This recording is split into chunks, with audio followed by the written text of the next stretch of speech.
देखिए, अगर भारतीय जनता पार्टी को इस देश के अंदर हराना है और तो हम समझते हैं कि कल जितने भी लोग वहाँ पर इकट्ठा हुए थे, जितने भी नेता वहाँ पे इकट्ठा हुए थे, उनसे ज़्यादा अगर कोई भारतीय जनता पार्टी को इस देश के अंदर हराना चाहता है तो वो मजलिस इत्तेहादुल मुस्लिमीन है।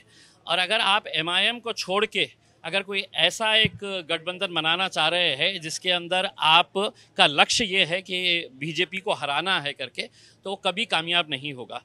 तो हम तो ये चाह रहे हैं कि भारतीय जनता पार्टी को हराने के लिए आप हमें क्यों नज़रअंदाज कर रहे हैं। अगर आप ये मानते हैं, आपको मालूम है अच्छी तरीके से कि एक बहुत बड़ा तबका जो है वो बैरिस्टर असदुद्दीन अवैसी साहब को मानने वाला है, कई राज्यों के अंदर मानने वाला है, तो आप इन्हें नज़रअंदाज करके कहीं ना कहीं आप अपने उस मकसद को कमज़ोर कर रहे हैं। आप बुलाइए हमें, हम आने के लिए तैयार है। हो गया। रोहित साहब, आप बताइए कि जैसे अभी इम्तियाज सर ने बोला है कि हमें बुलाइए। नहीं जी, अब मेरे बाजू खड़े रहे कि इम्तियाज साहब बोले बात से फिर अब क्या है उसमें? आपकी राय बताइए सर। नहीं, राय क्या है भाई, मेरे पार्टी के एमपी है। क्यों बुलाया नहीं है? आपके ऊपर विश्वास नहीं है, ऐसा इनका कहना है। मेरे को नहीं मालूम, आप उनसे पूछो। आपको अपेक्षा है उन्होंने बुलाने की? नहीं, मेरे को नहीं मालूम क्यों नहीं बुलाया या बुलाएंगे, मेरे को नहीं मालूम। और जब इम्तियाज साहब जो बात रखे हैं वो बात सीरियस है ना।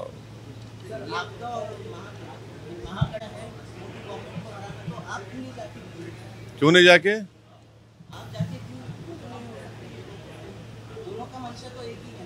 मकसद एक ही है ना।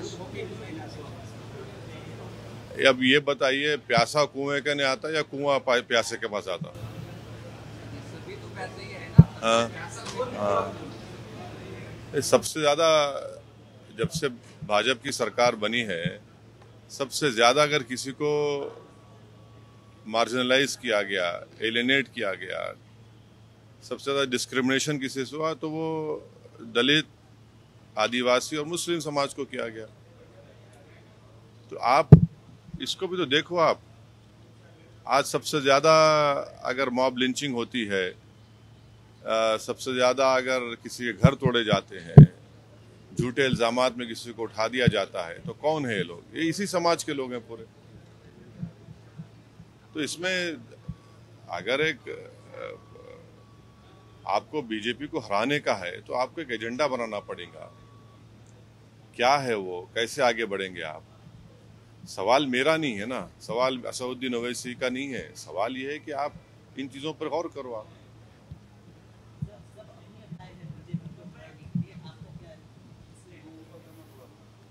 जो 21 साल से नहीं हरा है वो यहाँ हरा दिए ना औरंगाबाद जनता ने। इससे बड़ा एग्जाम्पल क्या होगा आपको?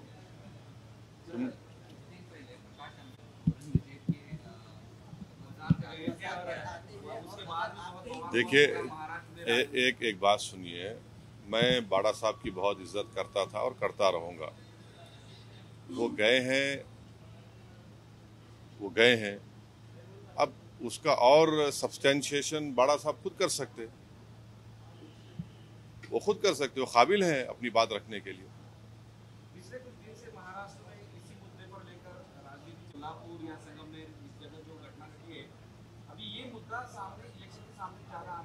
नहीं, देखिए, हमारा बोलना ये है कि आप जो है, जैसा अनलॉफुल एक्टिविटीज प्रिवेंशन एक्ट का एक शेड्यूल है, उस शेड्यूल में 44 ऑर्गेनाइजेशन बैन है।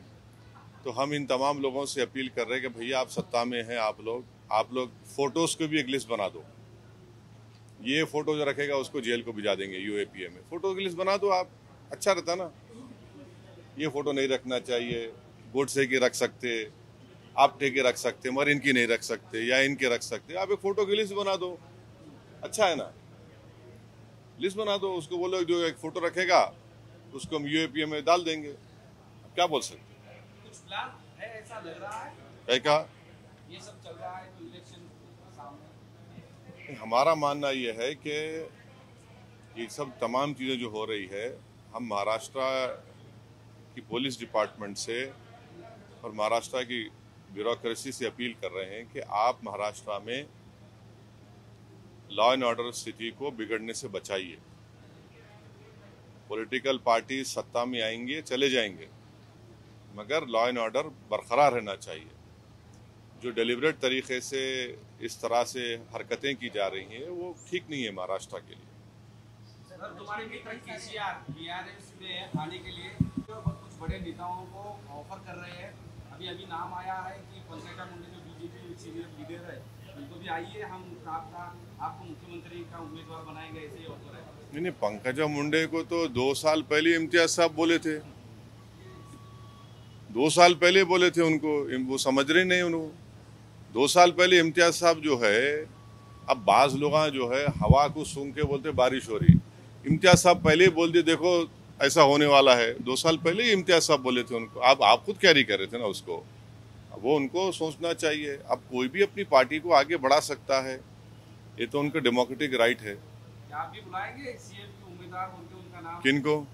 पंकजा। नहीं, अरे भाई 2 साल पहले इम्तियाज साहब उनको बोल चुके हैं ना, 2 साल से इम्तियाज साहब उनको बोल रहे कि समझो बात को। मिले भी ना आप उनसे एक मरतबा, मिलके भी बात किए। मिलने के बाद कुछ नहीं, बिल्कुल हज कमेटी के इंतजामात बहुत बदतरीन हुए हैं। हज कमेटी के इंतजामात सबसे ख़राब हुए हैं और ऐसा कभी माजी में ऐसा कभी नहीं हुआ है कि हाजी जाकर परेशान है और हाजी की लिफ्ट जिस होटल में या जिस बिल्डिंग में खड़ा गया, लिफ्ट गिर जाती है और दूर दूर खड़ा कर दिया गया। ये बात सबको मालूम कि जितने हाजी भारत से जाते उसमें ज़्यादा ज़ईफ़ बुज़ुर्ग लोग होते हैं, उनको अब दूर दूर खड़ा कर दिए। और ये जो अगर कोई औरंगाबाद से जाएगा या कोई दूसरे शहर से जाएगा तो उससे आप 70,000 80,000 बढ़ के ले रहे। किस बात के ले रहे आप? क्यों ले रहे आप तो बड़ा बात करें कि वो हम पैसे कम, कहाँ पैसे कम कर दिया? आप तो ये तो पैसे इजाफा कर दिए उसमें। और जो प्राइवेट हज ऑपरेटर्स हैं उनको कोर्ट को जाना पड़ा, कोर्ट को जाकर जा रहे हैं वो लोग। तो इस साल बहुत ही गलत इंतज़ाम हुआ। हम तो इस मोदी सरकार से अपील करते हैं कि इसका जायज़ा लें, ये क्यों हुआ, ये हज का इंतज़ाम इतना ख़राब क्यों हुआ, बज़ाब्ता प्रोब होनी चाहिए इसके ऊपर। बीआरएस और आपका भी पक्ष दोनों का भी मतलब हाँ, महाराष्ट्र के बाहर का पक्ष है दोनों भी, एमआईएम और एमआईएम का यहाँ अच्छी तरह से एक खासदार और कुछ नगर सेवक भी है, दोनों का इकट्ठा 2 विधायक भी है। दो विधायक भी हाँ, इकट्ठा आकर कुछ सोच है आपकी कि महाराष्ट्र में राजनीति का दोनों इकट्ठा एक साथ आकर कुछ? नहीं, अभी तक तो ऐसा कोई बात नहीं हुई। हाँ, प्रधानमंत्री अमेरिका गए। हम भी चाहते हैं कि भारत और अमेरिका के ताल्लुकात में और अच्छा और मजबूत हों, अच्छे हों और भारत अमेरिका के ताल्लुकात में बेहतरी के लिए H1 जो हमारे वीज़ा है स्टूडेंट का वो ज़्यादा रुका हुआ है, वो जल्दी हल हो। और वहाँ पर जब प्रधानमंत्री हैं तो अमेरिका के एक एक्स प्रेसिडेंट ने एक टीवी को इंटरव्यू देते हुए कहा, ओबामा ने, कि भारत में अल्पसंख्यक समाज मुसलमानों का जिस तरीके से उनको टारगेट किया जा रहा है वो भारत के हित में नहीं है, इससे भारत को नुकसान होगा। तो ये वो बराक ओबामा है जिसको हमारे देश के वज़ीर आज़म प्रधानमंत्री ने वो फेमस सूट पहना था जिस पर उनका नाम लिखा हुआ था, अपने हाथों से चाय पिलाई, और वो खुद आज ये बात कह रहे हैं।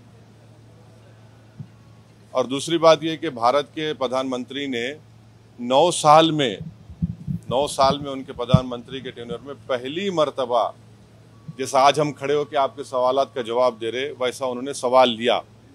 वरना उन अक्सर क्या करते, अपने पसंद के एंकर्स को बुला के इंटरव्यू दे देते। तो कोई उनसे पूछता आपको आम खाए पसंद है क्या, कोई पूछता उनसे आपके ने बटवा है क्या।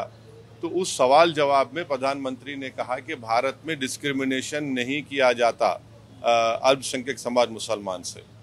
तो हम भारत के प्रधानमंत्री अभी तो फॉरेन टूर पर हैं, उमूमन नहीं उस पर तबसरा करना चाहिए, मगर मैं कर रहा हूँ क्योंकि मणिपुर में 300 चर्चेस को जला दिया गया, वो डिस्क्रिमिनेशन नहीं है। मणिपुर में पुलिस एकेडमी से 50,000 से ज़्यादा एमुनेशन गोलियां चोरी हो गई, 4,000 ज़्यादा हथियार लूट के लेकर चले गए, वो डिस्क्रिमिनेशन है। क्या डिस्क्रिमिनेशन नहीं है कि CAA का कानून मोदी सरकार ने बनाया सिर्फ रिलीजन की बुनियाद पर डिस्क्रिमिनेशन की निशानी है। तीसरा डिस्क्रिमिनेशन की निशानी यह है कि आपने मौलाना आज़ाद फेलोशिप को बंद कर दिया। हमारे अल्पसंख्यक समाज के बच्चे अपना फेलोशिप कर पाएंगे ना PhD कर पाएंगे। आपने प्री मैट्रिक स्कॉलरशिप को रिस्ट्रिक्ट कर दिया और गौ रक्षक जिसको चाहे पकड़ते हैं, जिसको चाहे मार देते हैं। वो डिस्क्रिमिनेशन नहीं है क्या? ये डिस्क्रिमिनेशन है यहाँ पर।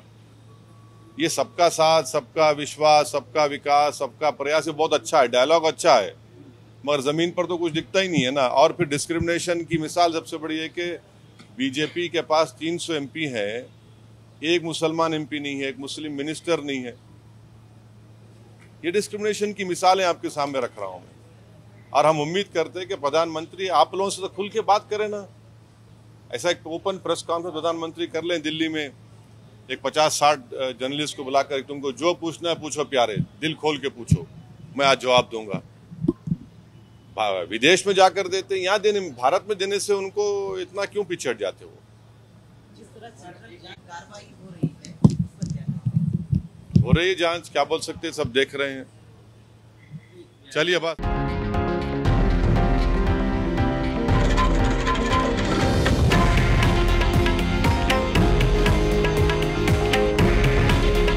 हे आहे देशातील नंबर 1 न्यूज नेटवर्क आणि आपण पाहत आहात TV9 मराठी। काळजी तुमची, हित महाराष्ट्राचं।